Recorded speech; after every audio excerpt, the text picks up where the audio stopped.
बीजापुर का सबसे बड़ा इन्वेस्टमेंट अपॉर्चुनिटी जमुना नगर प्रीमियम यानी लेआउट की बुकिंग शुरू। सोलापुर बेंगलुरु हाईवे के पास KGP फुल यानी KIADB industrial area, prime location, town planning approved layout और फाइनल CC अप्रूवल के बाद बैंक से भी मिलेगी। खरीदी के बाद आपको सहूलत CC road, water, electricity, UGD, garden और ओपन जिम जैसी मॉडर्न सहूलियात के साथ रजिस्ट्रेशन और कंस्ट्रक्शन के लिए रेडी प्लॉट्स। आज ही बुकिंग कीजिए और शानदार ऑफर्स का फायदा उठाइए। जमुना नगर, आज का इन्वेस्टमेंट, कल का बेहतरीन फ्यूचर।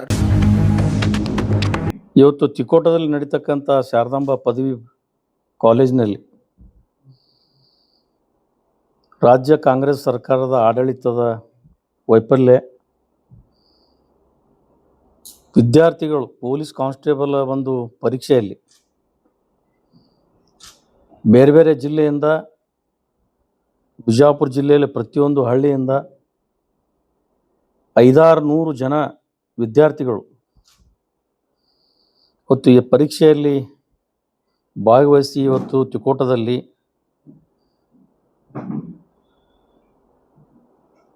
ನೇಮಕಾತಿ ಪರೀಕ್ಷೆ ಯಾವ ರೀತಿ ನಡಿಬೇಕು ಅನ್ನೋದು ಇಡೀ ಜಗತ್ ಜಾಹೀರಾತು. ಸಂಪೂರ್ಣ ಹಾದಿ ತಪ್ಪಿ ಅಕ್ರಮ ಮತ್ತು ವ್ಯವಸ್ಥೆಗಳಿಗೆ ಸಾಕ್ಷಿಯಾಗಿದೆ. ಪ್ರಾಮಾಣಿಕ ಮತ್ತು ಪ್ರತಿಭಾವಂತ ವಿದ್ಯಾರ್ಥಿಗಳಿಗೆ ಇವತ್ತು ಬಹಳ ಕಾಂಗ್ರೆಸ್ ಸರ್ಕಾರ ಬಹಳ ಅನ್ಯಾಯ ಮಾಡಿದೆ. ಜೊತೆ ಇವತ್ತು ರಾಜ್ಯ ಸರ್ಕಾರದ, ಕಾಂಗ್ರೆಸ್ ಸರ್ಕಾರದ ಅಲ್ಲಂತರೂ ಯಾರೂ ಮಂತ್ರಿಗಳಿಲ್ಲ. ಮಂತ್ರಿಗಳಲ್ಲಿ ಆಗಲಿಕ್ಕೆ ಇವತ್ತು ಎಲ್ಲರೂ ಓಡಾಟ ನಡೆದ. ಮುಖ್ಯಮಂತ್ರಿಗಳನ್ನೇ ಇದನ್ನ ಶಿಕ್ಷಣ ಸಚಿವರು, ಈ ಖಾತೆ ಅವ್ರ ಬಲ್ಲೇ ಅದು.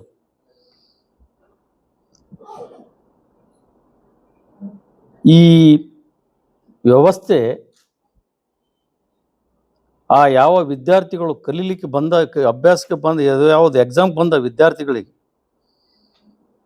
ಲಾಠಿ ಚಾರ್ಜ್ ಮಾಡಿ, ಅದರಲ್ಲಿ ಇರ್ತಕ್ಕಂಥ ಒಂದು ಕ್ವಶನ್ ಪೇಪರ್ ಕೂಡ OMR, ಅದ್ರ ಬಳಿ ನಂಬರ್ಗೂ ಅದಕ್ಕೂ ಏನೂ ಟ್ಯಾಲಿ ಇಲ್ಲ. ಅದರ ನಂಬರೇ ಬೇರೆ, ಇದ್ರ ನಂಬರೇ ಬೇರೆ. ವಿದ್ಯಾರ್ಥಿಗಳು ಎಷ್ಟೇ ವಿನಂತಿ ಮಾಡಿಕೊಂಡ್ರು ಕೂಡ 10:00 ಎಕ್ಸಾಮ್ ಶುರು ಆಗಬೇಕಾಗಿತ್ತು. 11:15 ತನಕ ಇವ್ರ ಕೈಯಾಗ ಏನು ಕೊಡಕ್ಕೆ ತಯಾರಿಲ್ಲ. ಆದರೆ ಎಲ್ಲ ವಿದ್ಯಾರ್ಥಿಗಳು ರಿಕ್ವೆಸ್ಟ್ ಮಾಡಿಕೊಂಡ್ರು ಕೂಡ ಯಾರು ಬಂದು ಕ್ಯಾರೆ ಅನ್ನೋತಕ್ಕಂಥ ಒಬ್ಬ ಯಾರು ಸಂಬಂಧಪಟ್ಟ ಅಧಿಕಾರಿಗಳಲ್ಲಿ, ಅಲ್ಲಿರ್ತಕ್ಕಂಥ ಟೀಚರ್ಗಳಾಗಲಿ ಯಾರೂ ಇಲ್ಲ. ತಕ್ಷಣ ಎಲ್ಲ ವಿದ್ಯಾರ್ಥಿಗಳನ್ನು ಎದ್ದು ಹೊರಗೆ ಬಂದು ವಿನಂತಿ ಮಾಡಿಕೊಂಡು ಸಂಬಂಧಪಟ್ಟ ಅಧಿಕಾರಿಗಳಿಗೆ ಅಲ್ಲಿ ವಿನಂತಿ ಮಾಡಿಕೊಂಡ್ರು ಕೂಡ ಅವರಿಗೆ ಎಕ್ಸಾಮ್ದ ವ್ಯವಸ್ಥೆ ಮಾಡಿಕೊಡ್ಲಿಲ್ಲ. ಪರೀಕ್ಷಾ ಕೇಂದ್ರದಲ್ಲಿ OMR ಸೀಟು ಮತ್ತು ಎರಡೂ ನಂಬರ್ಗಳನ್ನು ಚೇಂಜ್ ಅದಾವೆ. ಆ ನಂಬರ್ಗೆ ಈ ನಂಬರ್ಗೆ ಏನೂ ಸಂಬಂಧ ಇಲ್ಲ. ಎಕ್ಸಾಮ್ ಹಾಲ್ನಲ್ಲಿ 250 ಹೆಚ್ಚು ವಿದ್ಯಾರ್ಥಿಗಳು ಪರೀಕ್ಷೆಯಲ್ಲಿ ಕೂತಾರೆ. ಹೊರಗಡೆ ಇನ್ನೂ ಎಷ್ಟೋ ಜನ ವಿದ್ಯಾರ್ಥಿಗಳು, 300-400 ಜನ ತಿಕೋಟದಲ್ಲಿ ಇವತ್ತು ಎಷ್ಟೋ ಜನ ನಿಂತಿದ್ರಲ್ಲಿ. ಅಂಥ ಸಂದರ್ಭದಲ್ಲಿ ಅವ್ರ ಸಂಬಂಧಪಟ್ಟ ಅಧಿಕಾರಿಗಳು ಬಂದು ಅವರಿಗೆ ಅವ್ರ ನೋಡಿ ಚರ್ಚೆ ಮಾಡಿ ಅದನ್ನು ಸರಿಪಡಿಸ್ಬೇಕು, ಲಾಠಿ ಚಾರ್ಜ್ ಮಾಡಬೇಕು.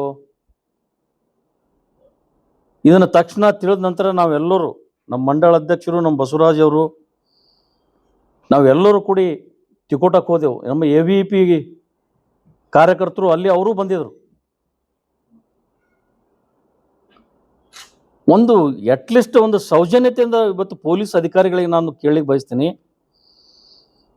ಎಲ್ಲ ವಿದ್ಯಾರ್ಥಿಗಳು ಕೂಗಾಡಿ ನಮ್ಗೆ ಅನ್ಯಾಯ ಆಗ್ಯದ, ಅನ್ಯಾಯ ಇದೆ, ಎಷ್ಟೋ ಜನ ಅಳಕತ್ತಿರು. ಸ್ವತಃ ನಾನು ಎಲ್ಲ ಪೊಲೀಸ್ ಅಧಿಕಾರಿಗಳ ಜೊತೆ ಚರ್ಚೆ ಮಾಡಿ ಅವ್ರದ್ದು ಏನಾಗ್ಯದ ಕೇಳಿ ಅದನ್ನು ಸರಿಪಡಿಸೋಣ ಅಂತಂದರೆ, ಪೊಲೀಸರು ಬಂದು ಲಾಠಿ ಚಾರ್ಜ್ ಮಾಡಿ ಎಲ್ಲರಿಗೆ ಕರ್ಕೊಂಡೋಗಿ ನಿಡುಗುಂದಿ ಅಥವಾ ಆ ಕಡೆ ಎಲ್ಲೋ ಸೋಲಾಪುರ ರೋಡಿಗೆ ಎಲ್ಲರ ಕರ್ಕೊಂಡು ಹೋಗ್ತಕ್ಕಂಥ ವ್ಯವಸ್ಥೆ ಇದು. ಇದು ಪೊಲೀಸರೇ ಒಂದು ರೀತಿ ರೋಡ್ ಮೇಲೆ ಇಳ್ದಂಗೆ ಆಯ್ತು. ಯಾರು ಹೇಳೋರಿಲ್ಲ, ಕೇಳೋರಿಲ್ಲ. ಆದರೆ ಇವತ್ತು ನಮ್ಮ ಕೇಂದ್ರದಲ್ಲಿ ನಮ್ಮ ಸಚಿವರು ನೀವು ರಿಸೈನ್ ಮಾಡಬೇಕು ಅಂತೇಳಿ ಲಾಠಿ ಚಾರ್ಜ್ ಮಾಡಿ ಬೀದಿಗಿಳಿದು ಎಲ್ಲ ವಿದ್ಯಾರ್ಥಿಗಳು ಕರ್ಕೊಂಡು ಹೋರಾಟ ಮಾಡಿದ್ರು. ಅದರಲ್ಲಿ ಎಷ್ಟೋ ಜನ ಗುಂಡಾಗಳನ್ನು ಕರ್ಕೊಂಡ್ಬಂದು ನರೇಂದ್ರ ಮೋದಿಜಿಯವರು, ನಮ್ಮ ದೇಶದ ಪ್ರಧಾನಿ ಮಂತ್ರಿ ಮನೆ ಮುಂದ್ಗಡೆ ಇವತ್ತು ರಾಹುಲ್ ಗಾಂಧಿ ಅವರು ಧರಣಿ ಕೂತ್ರಲ್ಲ,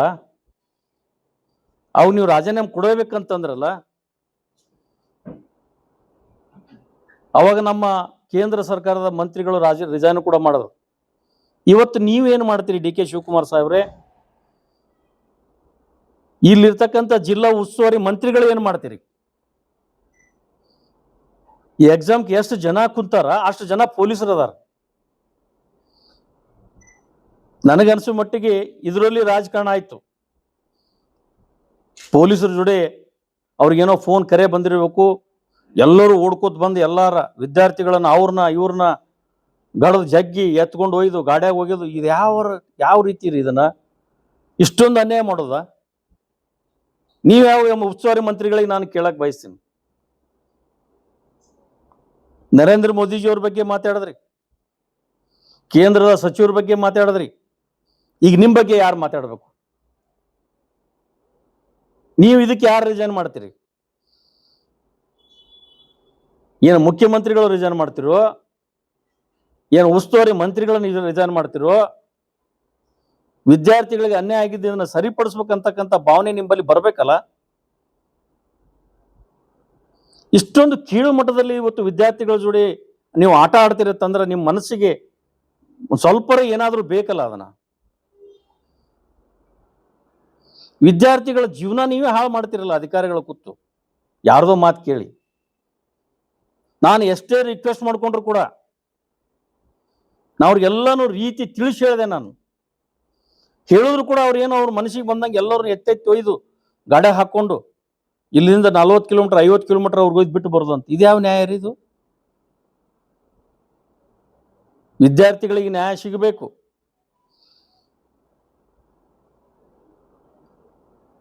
ಅದನ್ನ ಸರಿಪಡಿಸ್ತಕ್ಕಂಥ ಇವತ್ತು ಜಿಲ್ಲಾಡಳಿತ ಮಾಡಬೇಕು. ನಾ ಜಿಲ್ಲಾ ಅಧಿಕಾರಿಗಳಿಗೆ ನಾನು ಒಂದು ವಿನಂತಿ ಮಾಡ್ಕೋತೀನಿ. ಎಷ್ಟು ಜನ ಎಕ್ಸಾಮ್ ಕುಂಡ್ರಲಿಕ್ಕೆ ಅವಕಾಶ ಮಾಡಿ ಕೊಟ್ಟಿಲ್ಲ, ಎಷ್ಟು ಜನರಿಗೆ ಇವು ಕರ್ಕೊಂಡು ಹೋಗಿ ಎಲ್ಲೆಲ್ಲಿ ಬಿಟ್ಟು ಬಂದಿದ್ರಿ, ಅವ್ರಿಗೇನ್ರ ಅದ್ರ ಹಾದ್ಯಾಗ ಏನ್ರ ಹೆಚ್ಚು ಕಮ್ಮಿ ಆದ್ರೆ ಯಾರು ಜವಾಬ್ದಾರಿ? 40 ಕಿಲೋಮೀಟರ್ 50 ಕಿಲೋಮೀಟರ್ ಕರ್ಕೊಂಡೋಗಿ ಅವ್ರಿಗೆ ಬಿಡಂಥದ್ದು ಏನು ಅವಶ್ಯಕತೆ? ಅದು ಅವರು ತಮಗೆ ಅನ್ಯಾಯ ಆಗ್ಯದಂದ್ರೆ ಅವ್ರು ನ್ಯಾಯ ಕೇಳೋದು ತಪ್ಪನ? ನಿಮ್ಗೊಂದು ವಿಡಿಯೋ ತೋರಿಸ್ತೀನಿ ಯಾವ ರೀತಿ ಆಗ್ಯದಂದ್ರೆ, ಆ ವಿಡಿಯೋ ನೋಡ್ರಿ ನೀವು. ಪ್ರಾಕ್ಟಿಕಲ್ ಆಗಿ ಇದು ಆಗಿದ್ದನ್ನ ನಿಮಗೆ ತೋರಿಸ್ತೀನಿ ನಾನು.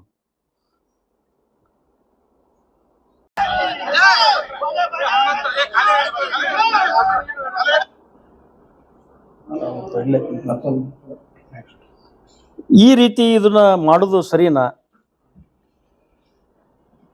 ಅವ್ರು ನ್ಯಾಯಕವಾಗಿ ಅವರು ಮಾಡ್ತಕ್ಕಂಥದ್ದು ಇವತ್ತು ಬಹಳ ಮನಸ್ಸಿಗೆ ನನಗೆ ನೋವಾಗ್ಯದ. ನಾ ಜಿಲ್ಲಾಧಿಕಾರಿಗಳಿಗೆ ಮತ್ತು ಸರ್ಕಾರದಲ್ಲಿ ಇರ್ತಕ್ಕಂಥ ಮಂತ್ರಿಗಳಿಗೆ ನಾನು ಇಷ್ಟೇ ವಿನಂತಿ ಮಾಡ್ತೀನಿ. ಆ ವಿದ್ಯಾರ್ಥಿಗಳಿಗೆ ಏನು ಅನ್ಯಾಯ ಆಗಿದೆ, ಈ ಕಾನ್ಸ್ಟೇಬಲ್ ಪರೀಕ್ಷೆಯಲ್ಲಿ ಎಷ್ಟೋ ಒಬ್ಬ ಯಾವ ಬೇರೆ ಧಾರವಾಡ ಜಿಲ್ಲೆ ಒಂದು ಹಳ್ಳಿಯಿಂದ ಬಂದಂಥ ಹುಡುಗ 10 ಕಾಲು ಬಿದ್ದು ವಿನಂತಿ ಮಾಡ್ಕೊಂಡ್ರು ಕೂಡ ಅವನಿಗೆ ಗಾಡಿ ಹಾಕೊಂಡು ಎತ್ಕೊಂಡು ತೊಗೊಂಡು ಹೋಗ್ತಾರಂತಂದ್ರೆ ಇದು ಯಾವ ಲೆಕ್ಕ ರೀ? ಇದನ್ನ ಇಷ್ಟಕ್ಕೆ ಸುಮ್ಮನೆ ಇರಂಗಿಲ್ಲ. ಆ ವಿದ್ಯಾರ್ಥಿಗಳಿಗೆ ನ್ಯಾಯ ಸಿಗಬೇಕು. ಎಂಥ ದೊಡ್ಡ ದೊಡ್ಡ ಹಗರಣಗಳದು, KPC ಹಗರಣ ಆಯ್ತು. ಯಾರು ನೋಡೋಣ ಕಾಂಗ್ರೆಸ್ದವರು ಯಾರು ಬೀದಿಗಿಳಿಬೇಕಾಗಿತ್ತು? ಉದ್ದೇಶಪೂರ್ವಕವಾಗಿ ನಮ್ಮ ನರೇಂದ್ರ ಮೋದಿಜಿಯವರ ಒಂದು ಕಪ್ಪು ಚಿಕ್ಕಿ ಹಚ್ಬೇಕಂತ ನೀವು ಪ್ರಯತ್ನ ಮಾಡಿದ್ರಿ. ಅದರಲ್ಲಿ ಹಿನ್ನೆಲೆ ಯಾರ್ಯಾರು ಕೈ ಹೊಡಿತ್ತು ಏನಿತ್ತು ಅದನ್ನ ತಾನೇ ಬಹಿರಂಗವಾಗಿ ಹೊರಗೆ ಬರಕತ್ತದ. ಇವತ್ತಿಲ್ಲ ನಾಳೆ ಬಂದೇ ಬರ್ತದ, ಇದು ಎರಡೇ ಮಾತಿಲ್ಲ. ಈ ಪ್ರೆಸೆಂಟ್ ಏನು ಒಂದು ವಿದ್ಯಾರ್ಥಿಗಳು ಕಾನ್ಸ್ಟೇಬಲ್ ಪರೀಕ್ಷೆಯಲ್ಲಿ ಈ ರೀತಿ ಗುಂಡಾಗಿರಿ ಮಾಡೋದು ಅಂತಂದ್ರೆ ಇದನ್ನು ಸರಿಯಲ್ಲ. ಈ ವಿದ್ಯಾರ್ಥಿಗಳಿಗೆ ನಾವು ಸಂಪೂರ್ಣ ಬೆಂಬಲ ಕೊಡ್ತೀವಿ. ನಾವೇನು ಇದ್ರಾಗ ರಾಜಕಾರಣ ಮಾಡಂಗಿಲ್ಲ. ಇದು ಪಕ್ಷಾತೀತವಾಗಿ ಎಲ್ಲ ವಿದ್ಯಾರ್ಥಿಗಳಿಗೆ ನ್ಯಾಯ ಕೊಡಿಸೋದ್ರಲ್ಲಿ ನಾವು ಸಂಪೂರ್ಣ ಹೋರಾಟ ನಾವು ಮಾಡ್ತೀವಿ ಅಂತಕ್ಕಂಥ ಮಾತು ನಾನು ಹೇಳಿಕ್ಕೆ ನಾನು ಬಯಸ್ತೇನೆ. ಮುಖ್ಯಮಂತ್ರಿಗಳು, ಗೃಹ ಸಚಿವರು ಮತ್ತು ಇನ್ನುಳಿದ ಎಲ್ಲ ಸಚಿವರು ರಾಜೀನಾಮೆ ಕೊಡಬೇಕು. ನೈತಿಕತೆ ಯಾಕೆ ಎಲ್ಲರಿಗೂ ರಾಜೀನಾಮೆ ಕೊಡ್ತೀನಿ ಅಂದ್ರೆ, ಕರ್ನಾಟಕದಾಗ 3,68,858 ಸ್ಟೂಡೆಂಟ್ಸ್ ಕೂತಿದ್ರು ಎಕ್ಸಾಮ್ಗೆ. ಅವ್ರ ಜೋಡಿ ಚಲಾಟ ಆಡ್ದಂಗೆ ಆಯ್ತು. ಇದು ಬರೀ ತಿಕೋಟದಾಗಿಲ್ಲ, ಉಮನ್ ಯೂನಿವರ್ಸಿಟಿ ಒಳಗೂ ಆಯಿತು, ಹಾಸನದಾಗೂ ಆಯಿತು. ಟೋಟಲ್ ಕರ್ನಾಟಕದಾಗ ಕೂತಿದ್ದು 24,434 ಸ್ಟೂಡೆಂಟ್ಸ್ಗಳು ಕೂತಾರೆ. ಅವ್ರ ಜೋಡಿ ಎಲ್ಲರ ಜೋಡಿ ಇವ್ರ ಚಲಾಟ ಆಡ್ದಂಗೆ ಮಾಡ್ಯಾರ. ಈ ಎಕ್ಸಾಮ್ ಕ್ಯಾನ್ಸಲ್ ಮಾಡಬೇಕು. ಇವತ್ತೇನು ಅರೆಸ್ಟ್ ಮಾಡ್ಯಾರ ಅವ್ರನ್ನ ಬಿಡಲಿಲ್ಲ ಅಂದ್ರೆ ನಾವೀಗ SP ಆಫೀಸ್ಗೆ ಹೋಗಿ ಧರಣಿ ಕೊಡ್ತೀವಿ.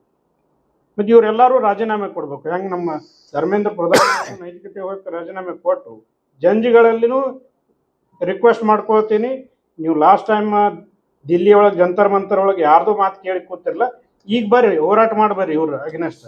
ಇಲ್ಲ ಅಂದ್ರೆ ನಿಮ್ಮ ಮೇಲೆ ಅಪವಾದ ಬರ್ತದೆ, ನೀವು ದೇಶದ್ರೋಹಿಗಳ ಜೊತೆ ಕೂಡಿಕಿಸಂದು ಹೋರಾಟ ಮಾಡಿರಿ ಅಂತೇಳಿ. ಅದಕ್ಕೆ ಈ ಪತ್ರಿಕಾ ಮುಖಾಂತರ ಕೇಳ್ಕೊಳ್ತೀನಿ, ಎಲ್ಲ ಸಚಿವರು, ಉಪಮುಖ್ಯಮಂತ್ರಿಗಳು ಮತ್ತು CM ಅವರು ರಾಜೀನಾಮೆ ಕೊಡ್ಬೇಕಂತ. ಹೈಸ್ಕೂಲ್ನಲ್ಲಿ ಕೂಡ ಆಗ್ಯದ, ಅದನ್ನ ಅಲ್ಲೇ ಮುಚ್ಕೊಂಡ್ರ. ಅದನ್ನ ಅಲ್ಲಿ ವಿದ್ಯಾರ್ಥಿಗಳು ಬಂದು ನನ್ನ ಮುಂದೆ ತೊಡ್ಕೊಂಡ್ರು. ಇಷ್ಟೇ ನಿಮ್ಮ ಮಾಧ್ಯಮದವ್ರಿಗೆ ನಾನು ವಿನಂತಿ ಮಾಡ್ಕೋತೀನಿ, ಈ ಹುಡುಗರಿಗೆ ನ್ಯಾಯ ಕೊಡೋದು ಯಶಸ್ವಿ ಸಿಗೋದ್ರಾಗ ನಾವೆಲ್ಲ ಹೋರಾಟ ಮಾಡ್ತೀವಿ. ನಮಗೆ ನೀವು ಸಹಕಾರ ಕೊಡ್ರಿ ಇಷ್ಟೇ. ಪರೀಕ್ಷೆಯ ಪ್ರಾರಂಭವಾಗಿದೆ. 10:30 ಪ್ರಾರಂಭವಾಗಬೇಕಾಗಿತ್ತು. ಆದರೆ ತಿಕೋಟ ಒಂದು ತಾಲೂಕಿನಲ್ಲಿ ಶಾರದಾ ಪಬ್ಲಿಕ್ ಸ್ಕೂಲಲ್ಲಿ ಈ ಒಂದು ಎಕ್ಸಾಮನ್ನು ಅಟೆಂಡ್ ಮಾಡಿದ್ರು. ಎಲ್ಲ ಕಾನ್ಸ್ಟೇಬಲ್ ಹುದ್ದೆಗಳಿಗೆ ಪರೀಕ್ಷೆ ಬರೆಯಕ್ಕೆ ಎಲ್ಲ ವಿದ್ಯಾರ್ಥಿಗಳು ಆಗಮಿಸಿದ್ರು. ಆದರೆ ಎಲ್ಲರೂ ವ್ಯವಸ್ಥಿತವಾಗಿ ಹೋಗಿ ತಾವು ಎಕ್ಸಾಮ್ ಬರೀಬೇಕಂತೇಳಿ ಉತ್ಸಾಹಕತೆಯಿಂದ ಬಂದಿದ್ರು. ಆದರೆ ಅವರಿಗೊಂದು ಗಂಡಾಂತರ ಕಾದಿತ್ತಿದ್ರು. ಯಾವ ಥರನಾಗಿ ಒಂದು ಕ್ವಶನ್ ಪೇಪರ್ ಇರ್ತಕ್ಕಂಥ ನಂಬರೇ ಬೇರೆ, ಅಲ್ಲಿ OMR ಶೀಟಲ್ಲಿ ಕೊಡ್ತಕ್ಕಂಥ ನಂಬರೇ ಬೇರೆ. ಇವೆರಡೂ ನಂಬರ್ ಹಾಕಿದಾಗ ಮಾತ್ರ ಅವ ಪಾಸ ಫೇಲ ಅಂತಕ್ಕಂಥದ್ದು, ಯಾವ ಕ್ವಶನ್ಗೆ ಯಾವ ಆನ್ಸರ್ ಬರೀಬೇಕಾಗಿತ್ತು ಅಂತಕ್ಕಂಥದ್ದು ಗೊತ್ತಾಗೋದು ಆ ವಿದ್ಯಾರ್ಥಿಗೆ. ಇದು ಅದಲು ಬದಲಿಗೆ ಆದಾಗ ಆ ವಿದ್ಯಾರ್ಥಿ ದಿಗ್ಭ್ರಮೆ ಆಗಿ ಶಾಂತ ರೀತಿಯಿಂದ ಕುಂತಿದ್ದಾನೆ ಕೊಠಡಿಯಲ್ಲಿ. ಕುಂತಾಗ ಸೂಪರ್ವೈಸರ್ ಕೇಳಿದ್ರೆ 10 ಮಂದಿಗೆ ಸೂಪರ್ವೈಸರ್ಗೂ ಹಿಂಗೆ ಎಲ್ಲ ಬ್ಲಾಕಲ್ಲಿ ಕ್ವಶನ್ ಪೇಪರು OMR ಅನ್ನು ಕೊಟ್ಟಿದ್ದಾರೆ. ಆದರೆ ಕೊಟ್ಟರೆ OMR ಅಲ್ಲಿ ಬರಿಬೇಕಂದ್ರೆ ಅವರಿಗೆ ಒಂದಾಗಿದೆ. ಸೂಪರ್ವೈಸರ್ ಕೇಳಿದ್ದಾರೆ, ಯಾಕ್ರಿ ಈ ಥರನೇ ಆಗಿದೆ, ಮತ್ತೆ ಹೆಂಗೆ ಮಾಡೋದು? ಇಲ್ಲ, ಇದನ್ನ ಏನು ಸರಿಪಡಿಸ್ತೀನಿ ಅಂತ ಹೇಳ್ಬೇಕು, ಏನರ ಹೇಳ್ಬೇಕು. ಕೊಠಡಿಯಿಂದ ಹೊರಗಡೆ ಹೋಗಿರ್ತಕ್ಕಂಥ ಸೂಪರ್ವೈಸರ್ ಅದನ್ನ ಇವತ್ತಿಂದ ಜಿಲ್ಲಾಧಿಕಾರಿಗಳು ಏನ್ ಮಾಡ್ತಾ ಇದ್ದಾರೆ, ಒಂದು ಪ್ರೆಸ್ ಮೀಟ್ ಮಾಡಿದ್ದಾರೆ, ಹೇಳ್ತಾರೆ OMRಗೆ ಅದಕ್ಕೆ ಮತ್ತು ಕ್ವಶನ್ ಪೇಪರ್ಗೆ ನಂಬರ್ ಡಿಫರೆನ್ಸ್ ಇದ್ದರೂ ಬರೀಬಹುದು, ಅದು ನಮ್ಗೆ ಆಗಿರ್ತಕ್ಕಂಥ ಗೈಡ್ಲೈನ್ಸ್ ಕೊಟ್ಟಿದ್ದಾರೆ. ಇದೇ ಗೈಡ್ಲೈನ್ಸ್ ಅನ್ನ ನೀವು ಶಾಂತ ರೀತಿಯಿಂದ ಈ ತರನಾಗಿ ತಿಕೋಟಾ ಬಗಲಿ ಆಗಿದೆ, ಅದಕ್ಕೆ ನೀವು ಹೋಗಿ ಯಾಕೆ ಸಮಜಾಯಿಸ್ಕೊಡ್ಲಿಲ್ಲ? ಅಲ್ಲಿ ಸೂಪರ್ವೈಸರ್ ಇರ್ತಾರೆ, ಅಲ್ಲಿ ಮೇಲಾಧಿಕಾರಿಗಳು ಇರ್ತಾರೆ, ಅಲ್ಲೆಲ್ಲ ವಿದ್ಯಾರ್ಥಿಗಳಿಗೆ ಕನ್ವಿನ್ಸ್ ಮಾಡ್ಬೋದಾಗಿತ್ತಲ್ಲ ನೀವು. ಇಲ್ಲ, ಈ ತರನಾಗಿ ಪ್ರಾಬ್ಲಮ್ ಆದ್ರೂ ಅದಕ್ಕೆ ಸರಿಪಡಿಸುನು, ನೀವು ಸರಿಯಾದ ರೀತಿಯಿಂದ ಎಕ್ಸಾಮ್ ಬರೀರಿ, ನಾವು ಇದಕ್ಕೆ ಏನ್ ಮಾಡ್ಬೇಕಂತ ಮುಂದೆ ನಾವು ವಿಚಾರ ಮಾಡ್ತೀವಿ ಅಂತೇಳಿ ಒಂದು ಸೌಜನ್ಯಕ್ಕಾದರೂ ಅಥವಾ ಅಲ್ಲಿ ವಿದ್ಯಾರ್ಥಿಗಳಿಗೆ ಕುಂದಿರಿಸಿ ಎಕ್ಸಾಮ್ ಬರೆಯುವಂತ ವ್ಯವಸ್ಥೆಯನ್ನ ಇವತ್ತಿನ ಆಡಳಿತ ವೈಫಲ್ಯ ಕಾರಣ. ಇಲ್ಲಿ ಒಂದು ಜಿಲ್ಲೆಯ ಆಡಳಿತ ವೈಫಲ್ಯ ಕಾರಣ. ಇಷ್ಟೇ ಅಲ್ಲದೆ ಇದನ್ನ ಪ್ರತಿಭಟನೆ ಮಾಡಲು ಹುಡುಗರು ಅವಾಗಿಂದ ಅವಾಗ ಏನ್ ಮಾಡಿದ್ರು, OMR ಅರ್ಧ ಮಂದಿ ಕೊಟ್ಟರು, ಅರ್ಧ ಮಂದಿ ಕೊಟ್ಟಿಲ್ಲ. ಇನ್ನು ಕೆಲವು ಮಂದಿ ಎಕ್ಸಾಮ್ ಬರಿತಾ ಇದ್ದಾರೆ, ಕೆಲವೊಂದು ಎಕ್ಸಾಮ್ ಬರಿತಾ ಇಲ್ಲ. ಅದೇ ತರನಾಗಿ ಹುಡುಗರು ಈ ತರನಾಗಿದೆ, ಹೆಂಗ್ ಮಾಡೋದು ಅಂತೇಳಿ ಕೆಲವೊಂದು ಹುಡುಗರು ಹೊರಗೆ ಬಂದಿದ್ರು. ಹೊರಗೆ ಬಂದಾಗ ಅದೇ ತರನಾಗಿ ಪ್ರತಿಯೊಂದು ವಿದ್ಯಾರ್ಥಿಗಳು ಹೊರಗೆ ಬಂದು ಅವರು ಧರಣಿ ಸತ್ಯಾಗ್ರಹ ಕುಂತಾಗ ಅವರಿಗೆ ಹೋರಾಟವನ್ನು ಹತ್ತಿಕ್ಕುವಂತ ಪ್ರಯತ್ನವನ್ನು ಇಲ್ಲಿ ಜಿಲ್ಲಾಡಳಿತ, ಇಲ್ಲಿ SP ಅವ್ರು ಮಾಡ್ತಾರೆ. ಮತ್ತು ಅವರು ಯಾವುದೇ ತರನಾಗಿ ತಮ್ಮ ನ್ಯಾಯವನ್ನು ಕೇಳುವಂತ ಒಂದು ಸಾಮರ್ಥ್ಯ ಪ್ರಜಾಪ್ರಭುತ್ವದಲ್ಲಿ ಇರ್ತಕ್ಕಂಥ ವ್ಯವಸ್ಥೆಯಲ್ಲಿ ಒಂದು ನ್ಯಾಯ ಕೇಳುತ್ತಪ್ಪ ಇದು? ಇಂಥ ಒಂದು ಸರಿಪಡಿಸುವುದನ್ನು ಬಿಟ್ಟು ಅಲ್ಲಿರ್ತಕ್ಕಂಥ ಜಿಲ್ಲಾಡಳಿತ ತಮ್ಮ ವೈಫಲ್ಯವನ್ನು ಸೂಪರ್ವೈಸರ್ ಮಾಡಲಿ ಅಥವಾ ಯಾರೇ ಮಾಡಲಿ ಅಂಥವ್ರ ಮೇಲೆ ತಕ್ಷಣ ಕ್ರಮ ಆಗಬೇಕು. ಅಲ್ಲಿರ್ತಕ್ಕಂಥ 400 ವಿದ್ಯಾರ್ಥಿಗಳು ಏನು ಹೊರಗಡೆ ಉಳಿದಿದ್ದಾರೆ ಅವ್ರಿಗೆ ತಕ್ಷಣ ಮತ್ತೊಮ್ಮೆ ಪುನರ್ ಎಕ್ಸಾಮ್ ಅಟೆಂಡ್ ಮಾಡುವಂತ ವ್ಯವಸ್ಥೆ ಮಾಡಬೇಕು. ಅವ್ರಿಗೆ ಸರಿಯಾದ ರೀತಿಯಿಂದ ಎಕ್ಸಾಮ್ ಬರೆಸಬೇಕು. ಒಂದ್ ವೇಳೆ ಬರೆಸದೇ ಇದ್ರೆ ಇಲ್ಲಿ ಜಿಲ್ಲಾ ಆಡಳಿತ ವಿರುದ್ಧ, ಇಲ್ಲಿ SP ಅವರ ವಿರುದ್ಧ ನಾವು ಉಗ್ರವಾದ ಹೋರಾಟವನ್ನು ಮುಂದಿನ ದಿನಗಳಲ್ಲಿ ಭಾರತೀಯ ಜನತಾ ಪಾರ್ಟಿಯಿಂದ ಮತ್ತು ಸಾಮೂಹಿಕವಾಗಿ ಇನ್ನುಳಿದ ಸಂಘಟನೆಗಳಿಂದ ಉಗ್ರವಾದ ಪ್ರತಿಭಟನೆ ಮಾಡ್ತೀವಿ. ನಾವು ಇದನ್ಗೆ 4 ದಿನ ಕಾದ್ ನೋಡ್ತೇವೆ, ಏನ್ ಮಾಡ್ತಾರೆ ಏನಿಲ್ಲ, ಜಿಲ್ಲಾಧಿಕಾರಿಗಳು ಏನ್ ಮಾಡ್ತಾರೆ, SP ಅವರು ಏನ್ ಮಾಡ್ತಾರೆ, ಇದಕ್ಕೆ ಯಾವ ಕ್ರಮ ಕೈಗೊಳ್ತಾರೆ, ಆ ಎಲ್ಲವನ್ನು ನೋಡಿ ಮುಂದಿನ ದಿನಗಳಲ್ಲಿ ನಾವು ಉಗ್ರವನ್ನು ಹೋರಾಟವನ್ನು ಮಾಡ್ತೀವಿ ಅಂತ ಹೇಳಿ ಇವತ್ತಿನ ಬಬಲೇಶ್ವರ ಮತಕ್ಷೇತ್ರದ ಮಂಡಲ ಅಧ್ಯಕ್ಷನಾಗಿ ಇವತ್ತಿನ ಅವರಿಗೆ ಆಗ್ರಹವನ್ನು ಮಾಡ್ತೇವೆ.